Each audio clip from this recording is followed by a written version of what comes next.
everybody, thank you for watching. I'm Lisa Roach, and today we are going to be talking about prepping your home for sale. So I do have some notes, you'll have to excuse me. We also are homeschooling our children, so all 3 children are here. So there could be a possibility of them popping in to ask me a question here or there, but we've asked them to stay put for the duration of this, so we'll see how that goes. So I'm new to Facebook Live on my computer, so you might have to just bear with me. I do think I have some comments set up on the side, so if you have a question as we go along, don't be afraid to post them there and I will answer them as I see them, all right? So before we really get into it, you know, there's many different reasons why people need to put their home up for sale. And so your reasons may be different from somebody else's reasons. Your abilities may be different from somebody else's abilities. So everything that we're going to talk about is more of like recommendations on what you can do for the, sorry, my kids are in the room. What you can do for the best experience when selling your home, okay? So I think that we will start with basically step number 1, right? You decide to sell your home. There's a couple of reasons you would decide. You're either pushed into it because, you know, something changes in your life and you're like, you know what, we're doing this, we're doing it now. In which case you guys are really quick to make a decision. You know, there's not a lot of time between making the decision and hitting the market. Or, you know, you're like, we've grown out of our house, we have some time here, you know, what do we do to our home to make sure that we are getting the best bang for our buck, doing the best that we can on the market. So number 1, what we're going to do is we're going to take an objective look through your home. Again, whether you're selling in a fast time frame or whether you have time to spare, we want to take an objective look. I think somebody just fell off a chair. We want to take an objective look at our house. That is very difficult when you own your home, especially if you own the home for years, especially if you've had children in that home. You know, you have a lot of love, a lot of pride, a lot of joy in your home. And sometimes it's hard to see past all of those memories and all of that kind of stuff. And that's where, you know, your realtor comes in to kind of be that subjective view. For us, we also bring through a stager because at the end of the day, we want her thoughts on what she wants to see as well, because ultimately, when we stage the home, we need to be able to do the best things. So we're gonna go through with you, and we always start on the outside. So what does the outside of your house look like? When somebody pulls up, that's your very first impression. It takes all of half a second for somebody to decide whether they like your house or not just by pulling up. So we want to make sure that our curb appeal is great, right? And somebody goes, oh, I would love to pull up here every day. So one of the things that we're going to look at is, you know, if you live in Milton, you know that every garbage day, the wind goes crazy, right? And so there is constantly recycle strewn across the roads, on everybody's lawn, etc. So we're just going to want to make sure that we're on top of that, right? We don't want to be on the market and recycle comes and it's all over your lawn and then your buyers show up and they go, oh my goodness, right? So we want to make sure that we've picked up all and any garbage. So that's including things that might be under any shrubs or trees. We also want to look at, you know, what does our porch look like? What does our driveway look like? Do we need to trim any shrubs or trees? Do we need to paint any of the pillars? Do we have wood pillars that are starting to rot? Maybe we want to reach out to a handy person and have them sanded down and repainted or replaced completely. What do the windows look like? Are they clean? You know, are they cracked? We definitely want to fix, repair anything that needs to be done, especially on the outside of the house. You know, just little things like that make the very first impression a positive one. So then once we've done sort of the front of the house, we can do the same things in the backyard, especially in the spring, summer, when people are, spending a lot more time outside.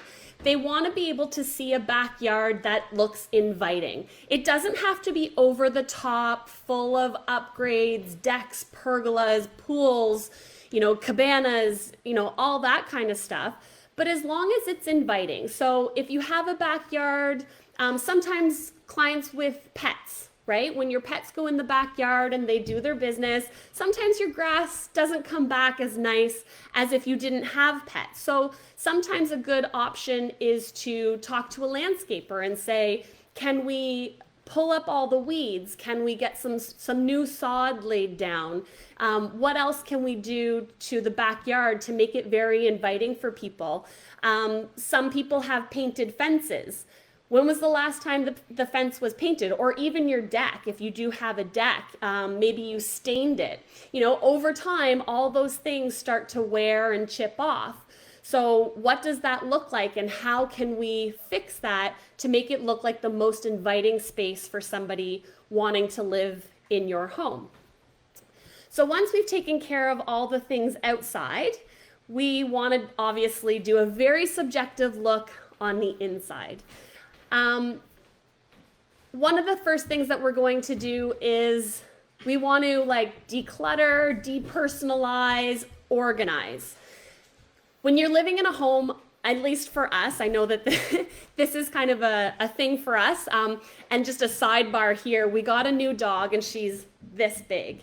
And because we're a busy family and we have 3 kids, there's things left on our floors, and it's not uncommon. And so now we have this tiny little dog, and she likes to just curl up on the floor and go to sleep. And there's been so many times in the last 2 weeks that we've had this dog that we walk by and we don't even notice her, right? She's blended into our normal environment. We don't see her. So that's kind of what happens. And it's nice to have that subjective eye, whether it's your realtor, whether it's the stager, whether it's your friends. Sometimes, if you have a really good friend, ask them to come over and give you a subjective look at your house, right?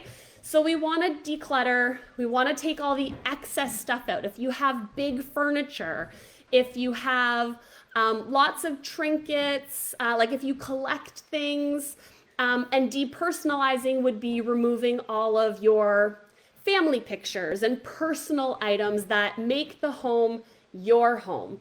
And sometimes that's very difficult for people, and I get that. But when you're selling your home, unfortunately, you kind of have to see it as it's not your home for the duration of it being on the market. It is to be somebody else's home. So we want them to come into the home and feel like it could be theirs. So these are the ways that we do that. So taking a lot of the personal photos down, removing all your personal items, and basically creating a clean slate. That will help us to, better prepare the home to appeal to the masses, if you will. So when we're inside the home, a couple other things that we get asked a lot of, and a lot of the time we offer up suggestions, is what could you do to the inside of the home to increase the value? If you live in an older home, sometimes, there are updating or upkeep items that need to happen. So something as simple as a can of paint, right? A fresh coat of paint, especially if you paint the baseboards, gives the home just this overall clean look. And it's very inviting and comforting for a buyer who's walking in. Again, we have 3 children. So probably within, a month of our brand new painted walls, the corners start to chip, or the fingerprints down the wall or up the stairs, right? These are all very common. So if you have just painted, sometimes you can get away with just doing a bit of touch up, which is perfect. Or even taking a Mr. Clean eraser thing and going along the walls and just trying to wipe down all the kid fingerprints and whatnot. That is by far the easiest and most cost-efficient thing that you can do when prepping your home for sale. If you want to keep going, if you have the time, if you have the budget, everybody's budget is going to be different. So, some people will go to the extremes. Some people just need the very simple, what's the best thing that I can do in a short amount of time to get the most money for our house? So like I said before, paint. Paint will return you so much money. After that, you're going to look at kitchens and bathrooms. Kitchens and bathrooms sell houses. The kitchens are the hub of the home, right? Bathrooms need to look clean. They're also the most expensive items in your home to renovate. So it is nice for buyers when they come in and those items are already taken care of, but they are also the items that basically give you 100% return on your investment. So if it cost you, $10,000 to redo your bathroom, you're gonna get that $10,000 back on the sale price of your home. A couple of things that just recently we've had some conversations about finishing the basement. Does that provide you with enough return on your investment? And my answer there for the most part is no. Finishing your basement is expensive. And if you are going to finish it properly for somebody else to live there, it's so hard because you don't know what the buyer wants to use your basement for. For you might think, oh, I'll put in an in-law suite because that'll increase the value. But maybe the buyer doesn't want an in-law suite, and so all they think is, now I have to rip out that kitchen, right? So they're not going to pay the extra that you thought that you would get because it's a deterrent for them. So finishing basements has never been a recommendation from us on ways to improve the value of your home when selling. I have some notes here trying to keep myself on track. Okay, so let's see. So we talked about landscaping, we talked about paint, we talked about kitchens and baths. Flooring would be the next kind of item to consider. What does that look like? If you have carpet, how clean is it? Would it make sense to bring in a company like Rotostatic to get your carpets professionally cleaned? We had our carpets professionally cleaned in the other house that we lived in, and they came out brand new. It was amazing. What does your hardwood look like? If you have laminate, what kind of condition is that in? Should we be replacing parts of it, or is it good enough? Again, when you get into flooring, when you get into replacing flooring, that's a process, right? Because you have to hire a company, it takes some time, you have to move your furniture. It's a process. So if you don't have that much time, maybe we just go the route of cleaning it as best as we can. And then light fixtures.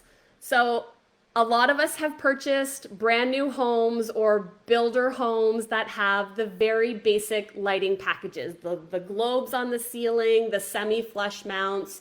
They've come a long way. They don't look so cheap anymore. But with Milton, we have to understand that because of HGTV, I think that a lot of buyers are looking for that HGTV reveal feeling when they walk into a home, especially if your pictures online have made it look so wow, right? We need to follow up on that. And also price point. Price point is going to be a huge part of what a buyer assumes the inside of your house is going to look like. So spending a couple hundred, maybe $1,000 on lighting could really give it that extra wow when somebody walks in. So definitely a consideration. And again, your realtor, your stager, they can definitely provide recommendations on which lights to trade out and what they should look like. One of the most important things too, when you are going through a home with a realtor and a stager, is you have to understand that these are recommendations. They are not requirements, right? You've asked us what we can do to your home to get you the best bang for your buck. And these are the things that we think, if you had the budget, these are the things that you should do. All right. So decluttering your home, always a very interesting part of the prepping your home process. So when we were, I guess we've lived in this house for almost 7 years. So 7.5 years ago, when we decided that we were going to sell our house, our children were 4, 3, and 4, 2, and almost 3, something like that. I think it's backwards, but anyway. And that was such a big process for me. We had so much stuff. Of course, when you first have your first baby, everybody gives you everything. Then you have a second baby and you think, well, I have most of the stuff that I need. But of course, we had a girl first and then we had a boy. So now we get everybody giving us all this stuff for a boy. You think that you need lots of toys. You think that you need all these things that are recommended by Toys R Us. And so you constantly gather items in your home and it can become overwhelming. And so to go through all those items, depending on where your kids are at now, maybe you still need them, maybe you still need them out, or maybe they can be put away for the duration of the listing. There's lots of different ways to declutter the home. So for us, our children were older, we were able to purge a lot of their stuff, but we were also able to box up a lot of things that they didn't need while we were listing our home. One story that I often tell people is that I thought it would be a great idea to get my daughter, like I said, who was 4 at the time, to help me box up, like declutter her room so that it would be show ready. And so I've got a box and she's all excited and I open her closet and of course her closet is full of stuffies. Big, little, you name it, it's full of stuffies. So I think, well, they're in behind a closet. She doesn't need them right now. So we'll put them in the box, we'll tape them up, we'll put them in storage. So I'm like, okay, honey, this is what we're gonna do. So I start taking the stuffies and I start putting them in the box and I'm thinking we're doing a really great job.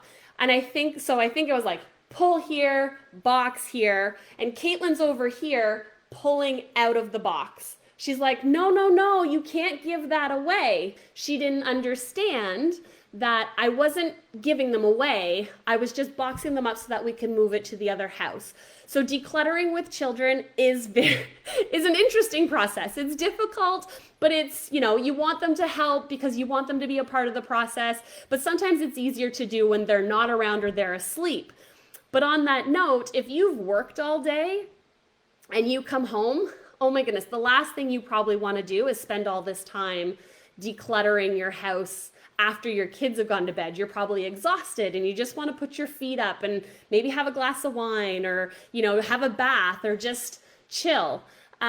So when we became the Roach Family Real Estate Team, we thought, what are some struggles? And the decluttering is one of them. It took me 2 weeks of constant decluttering. I was self-employed at that point too, obviously, and 2 weeks, and I was home.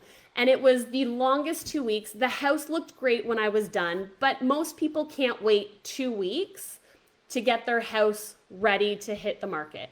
So what we've done is we sourced out a declutter guy. And I'm like, that's not a thing, like declutterer. Is that even a word? It is. So Andrew somehow found our declutter guy and he's fantastic. And so what we do is we will schedule a time with him and he will come to your house with us and we will walk through what we want to see the house look like. So after we've gone through with the stager, she's given us recommendations on paint, furniture, like which parts we're going to take out, where we want to place furniture to create the best look in each room. We want to make sure our rooms look functional.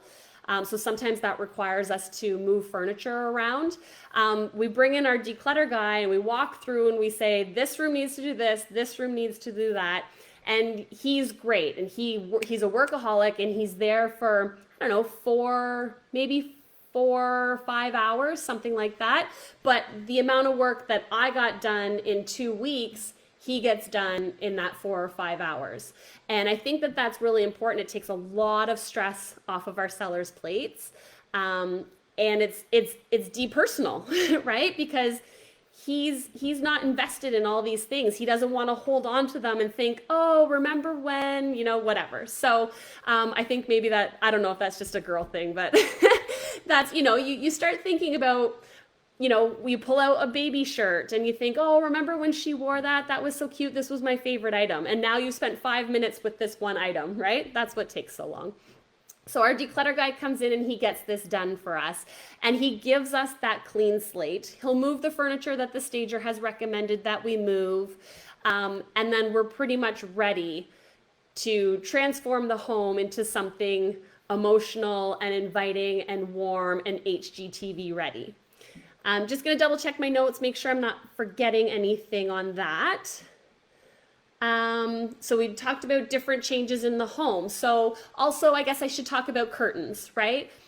If you have a home and you have very dark curtains, not so much in the bedroom, I understand blackout blinds, blackout curtains, that kind of stuff for people that are shift workers and all that kind of stuff. But curtains bring an air of warmth to a room. So a dining room and combined living room, they look stunning if you throw up curtains, and such an easy fix. You can go to IKEA and get a rod and curtains for like $50. So a very easy and efficient fix for a room, and it just creates this warmth to the room. So small changes like that, like I said, changing out some furniture if we need to do that, and light fixtures. Those are the small things. Okay, so once we have the declutter guy through, we want to also clean the home. So, whether you're a great cleaner on your own or you need to hire a cleaner to come in, we basically want a spring cleaning. When buyers come into the home, they will see any and all dirt. Basically, buyers are coming in to see any of the flaws because they love the house so much. They're trying to find something wrong with it so that they can at least negotiate. So we want to make sure that, your cleaners coming in, they're going to do a deep clean, which means your windowsills, where all the dirt or condensation builds up, make sure those are nice and clean, especially around windows. We don't want anybody to think that we have a water problem in the windows. Cabinets in the kitchen and the bathrooms, we want to make sure that those are all wiped down and they're nice and clean. People will open your fridge. They want to see what size it is. Is it big enough for their family, right? So, cleaning out the fridge, making sure that it sparkles, cleaning out the oven and the dishwasher. The dishwasher always surprises me, but people open the dishwasher all the time. So I know that there's little cycles and stuff that you can do on the oven, the dishwasher, whatever it is, maybe we run those cycles just to make sure that everything's spick and span when we're ready to hit the market. And then of course, a general clean, the baseboards, if you've just had them painted, they're already clean, so that's fantastic, but the floors, the bathrooms, etc. And then we're pretty much ready for staging, and staging is an important part. We've been talking about staging for over 10 years now. And, it took a little while for it to kind of pick up, but the mentality behind staging is to take your home and showcase it in its best light. So moving furniture and rooms to make it shine, make the rooms look big and functional. The way you live in your house may not be the way a buyer is going to live in your house. And at the same time, buyers don't have a lot of vision. So when they go in, if you went into the house that your buyers bought, if you went back into that house, their furniture is likely to be set up the same way your furniture was, because that's how they saw it, that's how they loved it. So we want to make sure that, when they walk into a room, they can see themselves living the way the room is set up. So that's really important. And then we want to just, like I said before, create that HGTV reveal, right? Tug on the emotional heartstrings of the buyers that are walking in. So we have fresh paint, we have new light fixtures, we have a very clean and organized home. The outside is inviting. What's not to love, right? So this is what we're going for. So fun artwork, throws, pillows, just a lot of things that make you feel comfortable and at home. And I think that's pretty much it. I can't go much into anything after that, because then we get into, what happens when your home hits the market. So I'm not sure if I have this up properly or if anybody had any questions. I'm not sure if I can find it on my phone either, But if you did have a question and I didn't answer it, once I log off, if I see the questions, I will for sure answer them. I really appreciate your time. And like I said, if you didn't want to post something, if you wanted to reach out to us privately, please feel free to do that. I'm happy to answer everything and anything that I can. All right, so enjoy the rest of your Tuesday, and we will see you next week. I think Andrew is back talking about buying a condo, or maybe condo living, something like that. Anyway, have a great day, everyone. Talk soon.